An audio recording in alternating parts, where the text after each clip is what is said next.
नमस्कार साथियों, Hindi with KD Sharma online platform में आपका फिर से एक बार स्वागत है। देखिए साथियों, हिंदी विषय की तैयारी को, सभी प्रतियोगी परीक्षाओं में हिंदी विषय के संपूर्ण पाठ्यक्रम को हम 3 भागों में बांट करके चलेंगे, जिससे हमारी तैयारी बेहतर हो सके। सबसे पहला भाग है हिंदी व्याकरण। हिंदी व्याकरण से 60 से 70 क्वेश्चन पूछे जाते हैं। वहीं दूसरा सबसे इंपॉर्टेंट भाग व्याकरण के साथ साथ आपका है हिंदी शब्दकोश। अब इस हिंदी शब्दकोश में आपका पर्यायवाची, विलोम, तत्सम, तद्भव, मुहावरे, वाक्यांश, युग्म शब्द, वर्तनी शुद्धि, ये सभी आते हैं, जिनको हम एक एक करके क्रम से पढ़ेंगे। और फिर आपका 10 से 15% भाग जो बचता है उसमें आपका आता है हिंदी साहित्य। तो एक एक करके इसको पढ़ेंगे। तो आज हम हिंदी शब्दकोश अर्थात हिंदी की संपूर्ण तैयारी के लिए भाग 2 की क्लास करने जा रहे हैं। तो आइए इस सेशन को प्रारंभ करते हैं। हमारा सेकंड भाग है हिंदी शब्दकोश, और उस हिंदी शब्दकोश में आज का हमारा प्रकरण है, टॉपिक है, जिसका नाम है वाक्यांश। क्या नाम है? वाक्य अंश, वाक्य धन अंश अर्थात वाक्यांश। यानी कि एक संपूर्ण वाक्य के स्थान पर एक ऐसा शब्द कह देना जिससे उस पूरे वाक्य की पूर्ति हो जाए। जैसे जिसके माता पिता ना हो, अर्थात क्या, एक शब्द बोले अनाथ, तो उस पूरे वाक्य का हमें भाव समझ में आ जाता है। तो आइए चलिए शुरू करते हैं।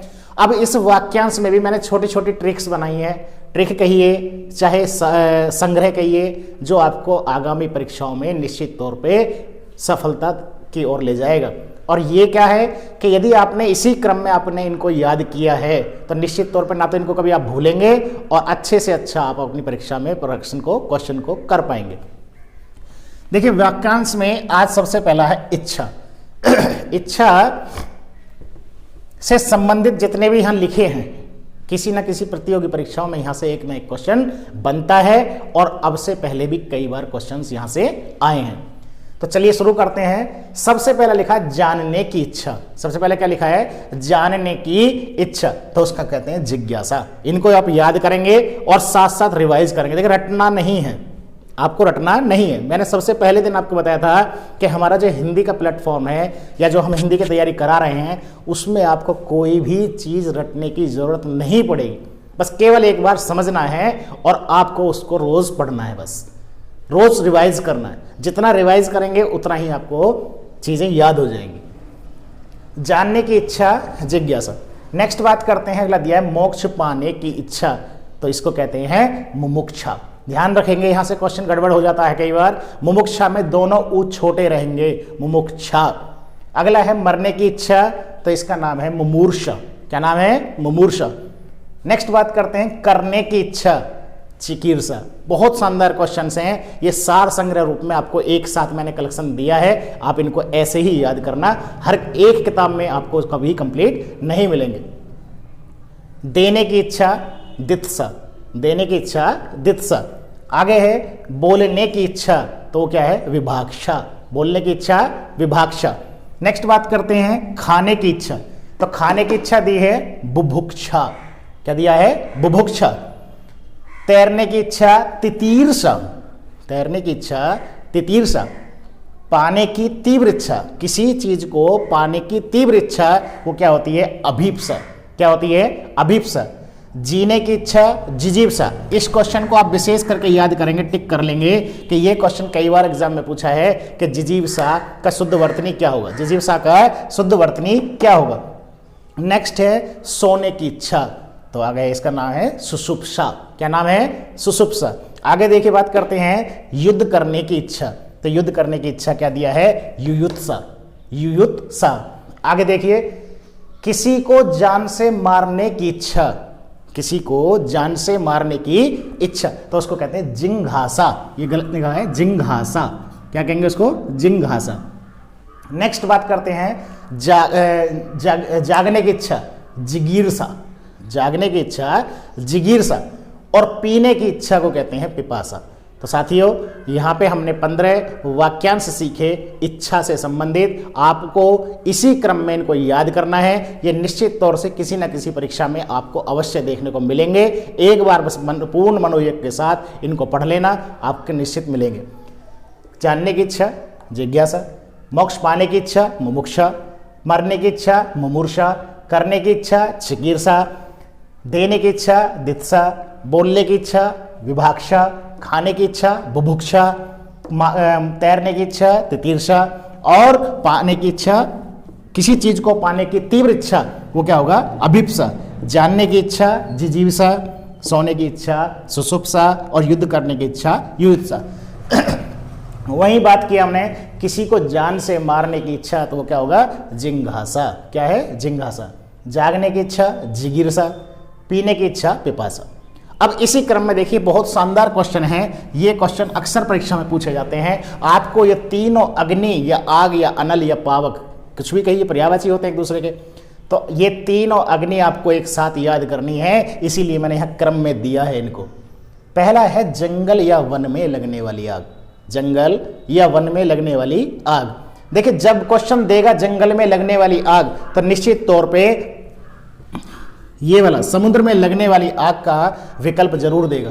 ये इसलिए देता है, एग्जामिनर हमें कंफ्यूज करना चाहता है कि ये कहीं ना कहीं परीक्षार्थी कंफ्यूज हो जाएं और इसका विकल्प गलत हो जाए जानते हुए भी। तो जंगल में लगने वाली आग का नाम होता है दावानल या दावाग्नि। दावानल या दावाग्नि।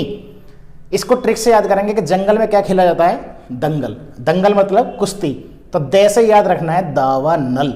दावानल जब एक याद हो जाएगा तो दूसरा स्वतः ही याद हो जाएगा, क्योंकि दो ही है बस, ये जंगल में लगने वाली आग और समुद्र में लगने वाली आग। तो आप केवल एक याद कर लीजिए, जंगल में या वन में लगने वाली आग को दावानल कहते हैं या दावाग्नि कहते हैं। तो वन में समुद्र में लगने वाली आग क्या हो जाएगी फिर वड़वानल या वड़वाग्नि। वड़वानल या वड़वाग्नि। अगली बात करते हैं पेट में। कई बार पेट की जगह क्वेश्चन में होगा उदर में। उदर माने पेट, तो पेट में या उदर में लगने वाली आग इसको कहते हैं जठराग्नि। क्या कहते हैं जठराग्नि, जिससे हमारे भोजन का पाचन होता है। आगे क्या है काम की आग। अब देखिए काम शब्द जो है वो काम का मतलब ये नहीं कि हम किसी काम को करें, कबड्डी खेलें कुश्ती खेलें, लेकिन काम से मतलब है यहाँ वासना की आग। क्या है वासना की आग, तो इसे क्या कहेंगे कामाग्नि। तो एक बार फिर से देखिए, जंगल में लगने वाली या वन में लगने वाली आग दावानल या दावाग्नि। ट्रिक याद रखेंगे, जंगल में क्या खेला जाता है दंगल, और दंगल माने कुश्ती।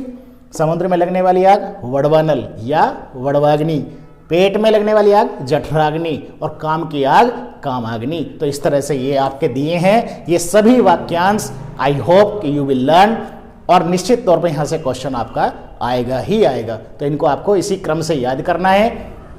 और यदि किसी को भी इनसे संबंधित कोई क्वेश्चन हो आपका, तो निश्चित तौर पर या आपका कोई फीडबैक हो या आपके कोई कीमती सुझाव हो, तो मुझे आप कमेंट बॉक्स के माध्यम से जरूर अवगत कराते रहें।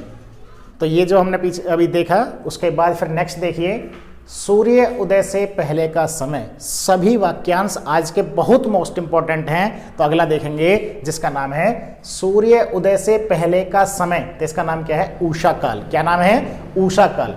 संध्या और रात्रि के बीच का समय। कितनी बार टेट की परीक्षा में भी ये क्वेश्चन पूछा जा चुका है, रिपीट होता है हर बार कि संध्या और रात्रि के बीच का समय वो है गौधूली समय।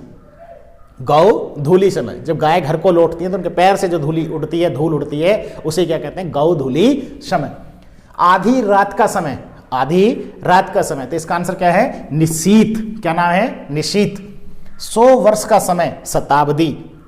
क्वेश्चन ध्यान सुनिए, शताब्दी विकल्प में आपको ये भी लिखा मिलेगा और शताब्दी ये भी लिखा मिलेगा, तो आपको आंसर ये वाला करना है शताब्दी। सत माने 100 है और अब्द माने वर्ष होता है।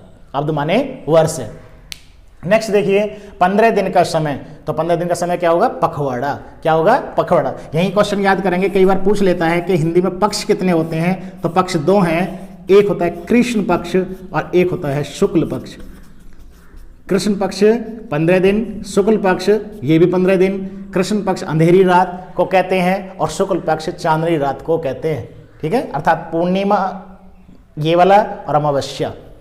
नेक्स्ट बात करते हैं जिसकी बाहें घुटनों तक, और घुटने को क्या कहते हैं जानू। घुटनों को क्या कहते हैं जानू। कई बार क्वेश्चन मिल जाएगा कि जिसकी बाहें जानू तक हो या जिसकी बाहें घुटनों तक लंबी हो तो वो क्या होगा? अजानुबाहु। क्या होगा? अजानुबाहु। पर्वत के पास की भूमि उसे कहते हैं उपत्यका। क्या कहते हैं? उपत्यका। वह स्त्री, देखिए स्त्री से ये क्वेश्चन है, यहां से मैंने लिखना शुरू करा है, ये सभी किससे संबंधित हैं? ये स्त्री से संबंधित है। और यहां से एक क्वेश्चन निश्चित तौर पे बनेगा, आता ही आता है, तो ध्यान दीजिए, सभी एक साथ लिखे हैं इसीलिए। वह स्त्री जिसके पति व पुत्र दोनों जिंदा हो, या तो दोनों हो लिखा आएगा या दोनों जिंदा हो, तो उसका आंसर किसके साथ जाएगा? पुरंदरी। क्या होगा? पुरंदरी।